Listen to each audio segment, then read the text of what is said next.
ओम गुरुर्ब्रह्मा गुरुर्विष्णु गुरुर्देवो महेश्वरः गुरुर्साक्षात् परं ब्रह्म तस्मै श्री गुरुवे नमः। कथा रामचरितमानस की चल रही थी। समय समय पर कुछ बदलाव होना चाहिए। रामायण कथा तो चलेगी ही। रामायण कथा भगवान राम का जन्म हो चुका है। यहाँ तक जो है कुछ दिन के लिए विश्राम देता हूँ, क्योंकि अगर कोई पुण्य महीना होता है ना तो उसका महत्व विशेष हो जाता है।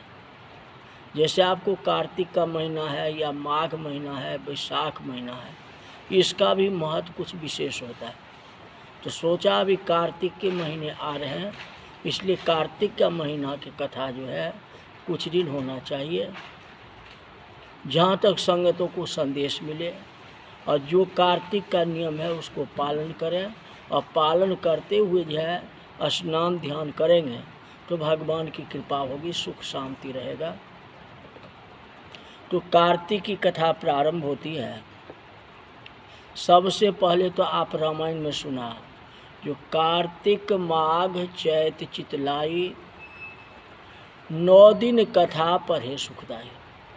कार्तिक का महीना या चैत का महीना या बैसाख का महीना, इस महीना में जो 9 दिन कम से कम कथा सुन लेता है उसे जो है संपूर्ण रामायण कथा का फल मिल जाता है। रामायण तो नित्य दिन सुनो। अगर नित्य दिन नहीं सुनते हो तो मास प्रण करो। अगर मास प्रण नहीं होता है तो नवाह प्रण करो। तो 9 दिन इस महीने में, पुण्य महीना में अगर राम कथा कर लेते हैं तो पूरा रामायण का फल 9 दिन के अंदर में मिल जाता है, महत्व। तो जिस तरह से रामायण का महत्व है उसी तरह कार्तिक महीना का महत्व है। कार्तिक महीने में कोई भी कार्य करो अच्छा ही अच्छा है। जो कार्तिक का महीना विष्णु भगवान का दिन है। कार्तिक महीना के विषय में एक बार स्वयं ब्रह्मा जी ने नारद जी से कहा था, जो कार्तिक मास भगवान विष्णु जी को सदा ही प्रिय है, सबसे प्रिय महीना। क्योंकि इस मास में भगवान के निमित्त जो भी कार्य होता है, जो भी आप कर्म करते हैं, वह अक्षय होता है, उसका नाश नहीं होता, नष्ट नहीं होता। इसलिए तो कार्तिक महीना में आंवला नवमी आती है, जिसको हम लोग अक्षय नवमी कहते हैं। अक्षय नवमी के दिन जो हम अच्छे कार्य करते हैं उसका क्षय नहीं होता, मन बहुत अच्छा होता, महत्व ज़्यादा है। पूरा कार्तिक, अगर पूरा कार्तिक में अगर निभा नहीं पाते हैं, केवल अक्षय नवमी को जो है स्नान करके और जो नियम दिया हुआ है उस नियम का अनुकरण करें तो पूरा महीना का फल मिल जाएगा। इतना बड़ा महत्व है। तो पूरी महीना में अगर हम नित्य कर्म करते हैं, कार्तिक के नियम को हम पालन करते हैं, तो कर्म का फल अच्छा मिलता है और पाप का नाश होता है। जानते हो ना, बड़े भाग्य मानव तन पावा। बड़ी भाग से मानव का शरीर मिला है और मनुष्य जन्म पाके इस शरीर से कार्तिक महीना में शुभ कर्म न करें तो पुनः क्या होगा, नरक में गिरना पड़ेगा। हम लोग मानव हैं, कोशिश तो करते हैं जो नित्य स्नान ध्यान करके खाना पीना खाएं,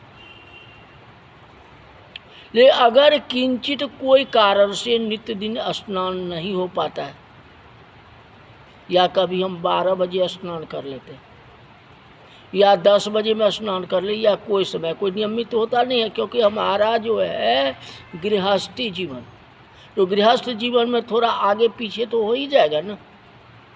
तो भगवान ने 1 महीना बनाया जिसको कहा गया कार्तिक का महीना। इस कार्तिक महीना में नियमित रूप अगर हम ब्रह्म मुहूर्त में स्नान करते हैं, सूर्य नारायण भगवान को अर्घ्य देते हैं, विष्णु को पूजा करते हैं,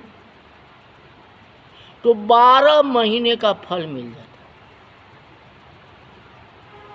इसलिए अगर 11 महीना आपसे नहीं हो पाता है तो कम से कम कार्तिक में तो स्नान कर लो।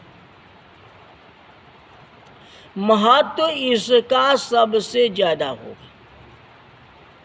वैसे तो निवारण कर दिया, अगर पूरी कार्तिक महीने आपका स्नान न होता है तो क्या पूर्णमासी को गंगा स्नान कर,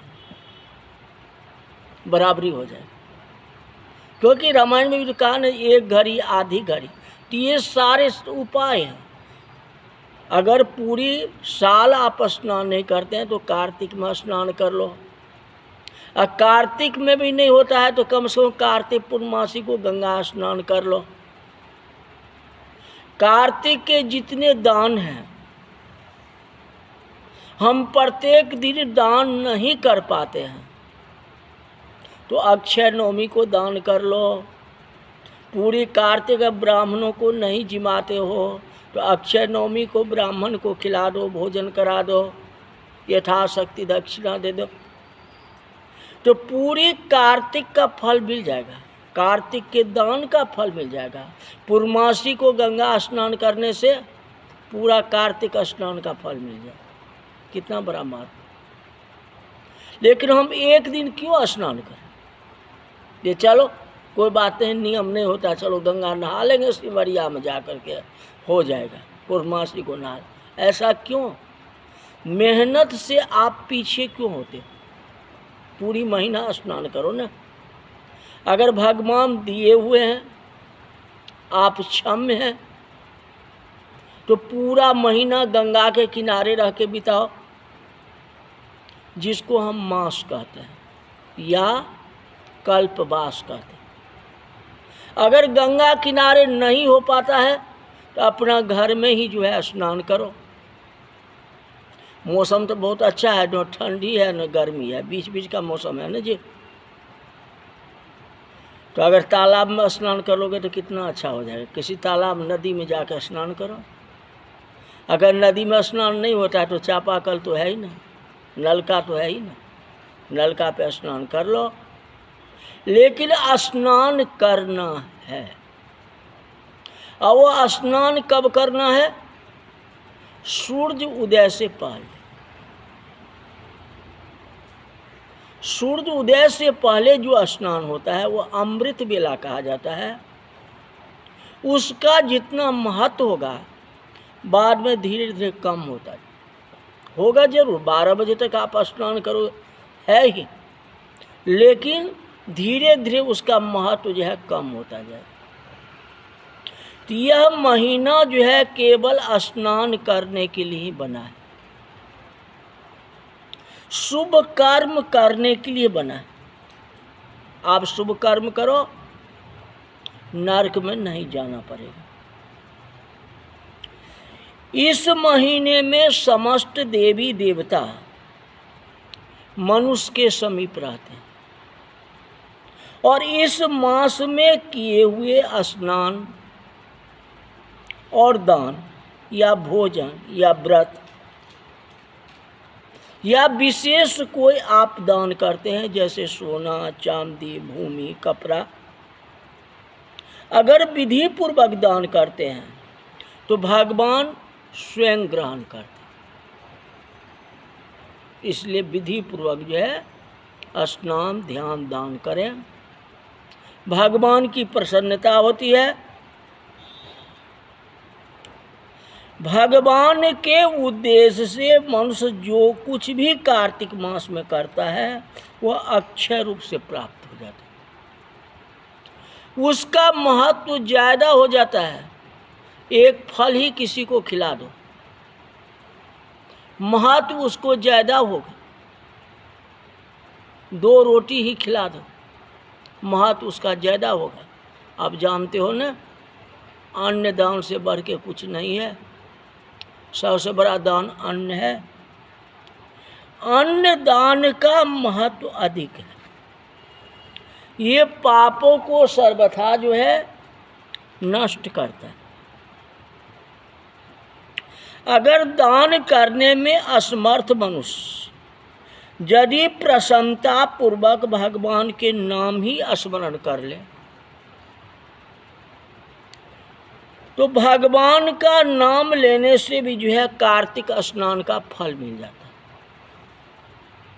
मान लो जो चलने में असमर्थ है, स्नान नहीं कर सकता है, पैर उसका काम नहीं करता है, गंगा तक नहीं पहुंच सकती है, वे क्या करेगा? और बच्चे को 4 दिन स्नान करा दोगे तो उसको ठंडी लग जाएगी ना, या सर्दी खांसी हो जाएगी ना, तो आप बच्चे को क्या करोगे? स्नान तो उसको आपकी दायित्व बनता है ना, क्योंकि आप तो समझदार हो ना, आप तो स्नान कर लोगे। ले बच्चे, उसको तो अज्ञानता है। कोई बुजुर्ग है आपके घर में, बूढ़े हैं, असमर्थता है, तो उनके लिए तो कुछ करना पड़ेगा, तो आप ही को करना है। तो उनको कम से कम जल का छींटा तो लगा दोगे ना, कुछ तो करा दोगे ना। अगर ये भी नहीं हो पाता है, अगर बेटा माता पिता को स्नान नहीं करा पाता है और व्यक्ति चलने में असमर्थ है, तो वो क्या करे? तो वह केवल भगवान का नाम उच्चारण कर लेगा और भगवान के नाम से ही जो है वह पवित्र हो जाएगा, स्नान का फल मिल जाएगा। आप कहते हो ना, ओम अपवित्र पवित्रो वा सर्वावस्थान गतोपि वा जह स्मृत पुंडरीकाक्ष सौवाज्या भयंत्र शुचि ओम पुंडरीकाक्ष पुनातु। ये कह के हाथ में जल के माथे पर छिड़क, ये भी स्नान का फल मिलता। अगर वे भी नहीं है तो केवल ओम नमो भगवते वासुदेवाय इस मंत्र का जाप कर लो और पूरा शरीर को टच कर लो, माने पूरा जहाँ तक आपका है, ओम नमो भगवते वासुदेवाय, ओम नमो भगवते वासुदेवाय, ओम नमो भगवते वासुदेवाय कह के पूरा शरीर को टच करो,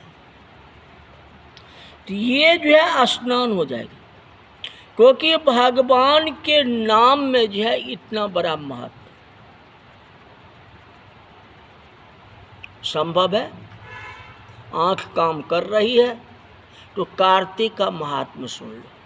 अभी महात्म्य नहीं कर रहे हैं, अगर सही ढंग से कार्तिक महीना की कथा करें तो कम से कम 2 महीना लगेगा, 1 महीना में संभव नहीं है। इसलिए पहले कार्तिक कथा को प्रारंभ कर रहा हो, समाप्त तो करनी है। तो अगर आँखें काम कर रही है तो अपने खुद पर हो या किसी से सुन ले, सुनना जो है जरूर है। कहते कार्तिक मास की कथा पढ़ लेने से ही जो है, पढ़ने मात्र से ही जो है स्नान का फल मिल जाता है और वह जो है पुण्य का भागी बनता है। इस मास में भगवान की प्रसन्नता के लिए शिव या विष्णु के मंदिर में अथवा किसी भी देव मंदिर में जागरण कर लो। जागरण का महत्व सबसे ज़्यादा हो।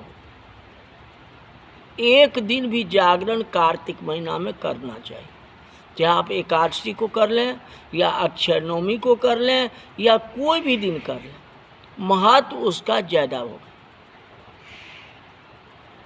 अगर विशेष करना है तो क्या लगता है, एक अष्टजाम कर लो, राम नाम का संकीर्तन कर लो, रात में समय बीत जाएगा, कीर्तन भजन करते हुए अपने आप जागरण हो जाएगा।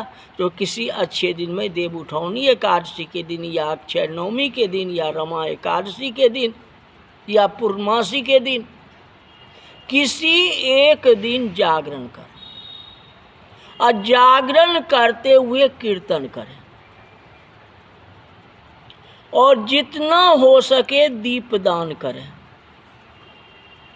दूसरे के दीपक को रक्षा करें, तुलसी आंवले के वृक्ष को भागवत स्वरूप मान करके उनको पूजन करना चाहिए। इस महीने में तुलसी का महत्व सबसे ज़्यादा है। भगवान के स्वरूप और मोक्ष को देने वाला जो है, मुक्तिदायिनी जो है तुलसी माता है, जो पूर्ति कार्तिक महीना में तुलसी को लोग पूजन करते हैं। अब तुलसी का कितना महत्व है, शालिग्राम जी का कितना महत्व है, विष्णु भगवान का कितना महत्व है, कथा प्रारंभ हुई, धीरे धीरे आपको बताएंगे। जितना हो सके आप लोग इस कथा को सुने, एक दूसरे को सुनावें, आपको भी धर्म होगा, हमें भी धर्म होगा और सुख शांति रहेगी। बोले कार्तिक महात्मा की जय। बंद कर।